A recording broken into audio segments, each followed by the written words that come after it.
तो dragon ball के 18वें episode की शुरुआत होती है एक छोटे से रिकेप से, जहां हम देखते हैं कि गोकू और क्रिलिन किस तरीके से मास्टर रोशी को फॉलो करते हैं उनसे ट्रेनिंग लेने के लिए, और मास्टर रोशी किस तरीके से ट्रेनिंग के नाम पे उनसे मिल्क डिलीवरी करवाते हैं। स्ट्रेंथ गेन करने के लिए मिल्क डिलीवरी वाली ट्रेनिंग काफी ज्यादा सक्सेसफुल रही, और वहीं मास्टर रोशी उन्हें बैलेंस करना भी सिखाते हैं और वो खुद को बैलेंस करते हुए कई सारी सिचुएशन से गुजरते हैं। खैर ये अब तक तो अर्ली मॉर्निंग की ट्रेनिंग थी। कुछ दिनों तक सिर्फ अर्ली मॉर्निंग की ट्रेनिंग लेते हुए गोकू और क्रिलिन काफी ज्यादा खुश हो रहे थे, लेकिन मास्टर रोशी उन्हें बताते हैं कि ये तो सिर्फ अर्ली मॉर्निंग एक्सरसाइज था, तुम्हें मिड मॉर्निंग ट्रेनिंग भी करनी होगी। और ये सुनकर गोकू और क्रिलिन काफी ज्यादा हैरान थे कि इतने में ही हमारी हालत डाउन हो गई है, अभी मिड मॉर्निंग की ट्रेनिंग बाकी है। लेकिन इससे पहले कि मैं इस एपिसोड को पकड़ के अच्छे से एक्सप्लेन कर दूं, वीडियो को लाइक तो जरूर कर देना मेरे भाई, और चैनल को सब्सक्राइब वो तो करना भूलना ही मत। 100 सब्सक्राइबर होने में सिर्फ और सिर्फ 30 सब्सक्राइबर बाकी हैं, तो वो भी पूरा करवा देना। बाकी चले शुरू करते हैं। खैर मास्टर रोशी गोकू और क्रिलिन को बताते हैं कि तुम्हें मिड मॉर्निंग की ट्रेनिंग में एग्रीकल्चर करना होगा, और गोकू के न समझने पर क्रिलिन उसे फिर से बताता है कि भाई साहब सीधा सीधा हम खेत में काम करेंगे।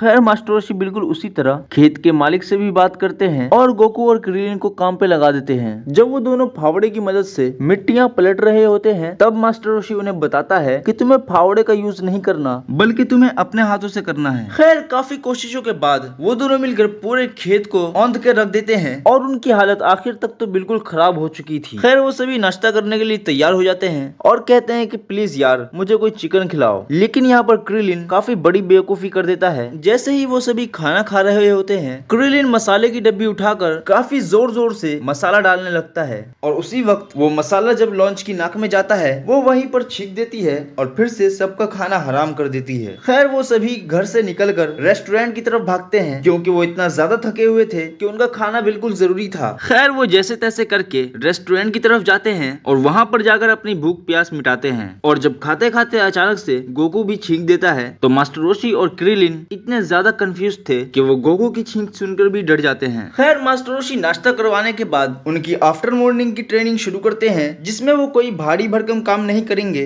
बल्कि आफ्टर मॉर्निंग के बाद वो पढ़ाई करेंगे। मास्टर रोशी उन्हें लंच के टाइम तक खूब बढ़िया से पढ़ाता है, और यहीं से हमें पता चलता है कि गोकू पढ़ाई लिखाई में भी काफी ज्यादा कमजोर है। खैर मास्टर रोशी धीरे धीरे करके उन्हें काफी कुछ सिखा देंगे। जब मास्टर रोशी लंच के लिए उन दोनों को कामे हाउस ले जाते हैं, तब वो इरादा करते हैं कि भले ही लॉन्च इस बार 10 बार छींके मारे, लेकिन अब तो मैं अपनी हसरत पूरी करके ही रहूंगा। वो टेबल के नीचे घुस जाता है ताकि वो लॉन्च के कपड़े उठाकर उसके प्राइवेट पार्ट्स देख सके। खैर ऐसा होने से रहा, गोकू और क्रिलिन काफी ज्यादा भूखे थे, जिसकी वजह से वो दोनों उस टेबल पर रखा हुआ सारा खाना खत्म कर देते हैं, लेकिन उन्हें अभी भी भूख लगी हुई थी। इसीलिए लॉन्च किचन से एक बहुत ही बड़ा देग उठाकर लाती है और उस टेबल पर रखकर आराम से अपनी चेयर पर बैठ जाती है। तभी मास्टर रोशी कहते हैं कि आज तो चाहे कुछ भी हो जाए, इसका पिंकी पोंकी तो देख के ही रहूंगा, और वो स्टिक की मदद से उसके कपड़े उठाकर देखने लगता है। लेकिन ऊपर उस टेबल पर ढेर सारा वजन होने की वजह से वो टेबल टूट जाता है और मास्टर रोशी उसी के नीचे दब जाते हैं। खैर गोकू और क्रिलिन पहले ही उनसे पूछ रहे थे कि मास्टर क्या आप नीचे अटक गए हैं। वो ये देख करके मास्टर नीचे दबे हुए हैं, वो ये कहते हैं कि हाँ अब तो आप पक्का फंस गए हैं। खैर गोकू मास्टर रोशी से कहता है कि आप हिले नहीं, वरना सारा का सारा खाना गिर जाएगा, पहले हमें खा लेने दो, उसके बाद आप यहाँ से उठना। खैर मास्टर रोशी के रूटीन के मुताबिक वो लंच करने के बाद सोने जाते हैं, जिस पर गोकू का एक सवाल था कि मास्टर रोशी टूर्नामेंट में पूरी दुनिया से बड़े ही स्ट्रॉन्ग फाइटर आने वाले हैं, और वो सभी टूर्नामेंट में जीतने के लिए काफी ज्यादा मेहनत कर रहे होंगे, लेकिन हम यहाँ पर सो रहे हैं, तो हमें पता कैसे चलेगा कि वो हमसे ज्यादा ताकतवर हैं या नहीं, या फिर अगर हम ट्रेनिंग नहीं करेंगे तो हम कमजोर भी रह जाएंगे। जिस पर मास्टर रोशी कहते हैं कि देखो बात दरअसल ऐसी है कि दुनिया का कितना भी बड़ा फाइटर क्यों ना हो, वो भले ही पूरी दिन ट्रेनिंग करता हो, लेकिन उसके लिए भी सोना काफी ज्यादा जरूरी होगा। और ये कहते हुए मास्टर रोशी उन दोनों को सुला देते हैं, और इधर हम देखते हैं कि जो लोग टूर्नामेंट में हिस्सा लेने वाले थे, वो भी ट्रेनिंग करने के बाद मजे से सो रहे होते हैं। दोपहर के 2-3 घंटे की नींद पूरी करने के बाद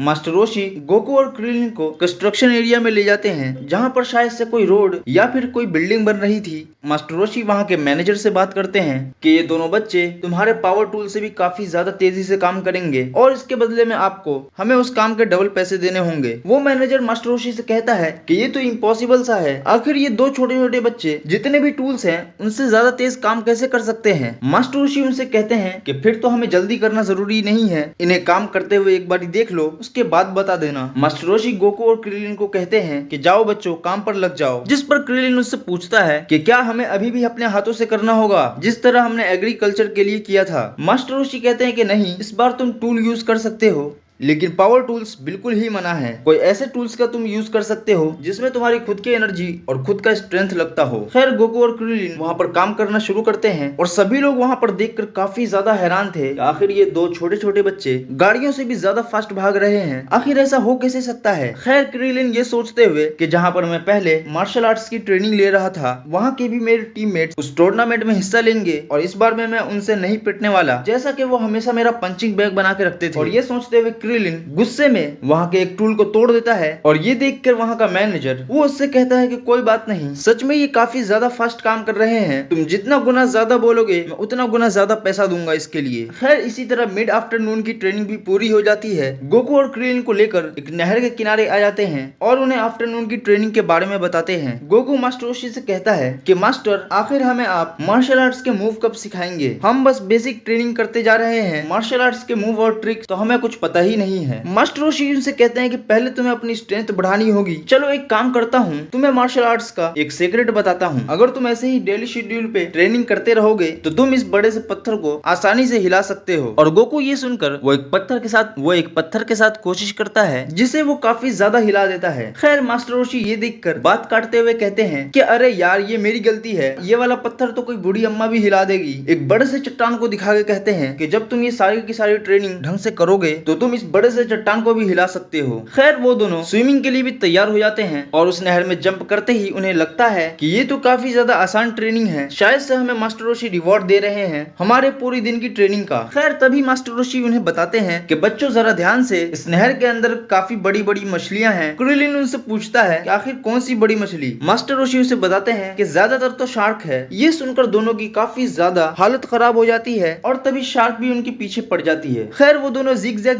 करते हुए खुद को बचते बचाते हुए अपनी स्विमिंग की ट्रेनिंग भी पूरी करते हैं, लेकिन यहीं पर ही इस ट्रेनिंग का एंड नहीं होता, अभी तो इवनिंग की ट्रेनिंग बाकी है। खैर मास्टर रोशी गोकू और क्रिलिन को एक पेड़ से रस्सी में बांध देते हैं और उनके ऊपर कई सारी मधुमक्खियां छोड़ देते हैं और उन्हें बताते हैं कि दरअसल कई बार ऐसा होता है कि हमें अपने ओपोनेंट से एक छोटी सी जगह में ही लड़ाई करनी होती है और अगर हमने इसकी ट्रेनिंग नहीं ली तो आगे चल के हमारे लिए इस सिचुएशन में अपने ओपोनेंट को डॉच करना काफी ज्यादा मुश्किल हो जाएगा। खैर मधुमक्खियों से बचने वाली ट्रेनिंग ये पहली बार थी, इसीलिए गोकू और क्रिलिन मधुमक्खियों के डंक से काफी ज्यादा जख्मी हो जाते हैं और उसमें से एक मधुमक्खी मास्टर रोशी के टकले पर भी चुम्मा दी जाती है और तब जाके ड्रैगन बॉल का 18वां एपिसोड एंड होता है। खैर जाते जाते भी एक छोटी सी रिक्वेस्ट है कि आप लोगों ने मिलकर 70 सब्सक्राइबर भी करवा दिया, 30 सब्सक्राइबर और बाकी है, इससे 100 तक पहुंचा दो भाई। जाते जाते वीडियो को लाइक करना मत भूलना और मेहरबानी करके बेल आइकन ऑल पर सेट करना चाहो तो वो भी कर लेना। बाकी फिर मिलेंगे, दुआओं में याद रखना।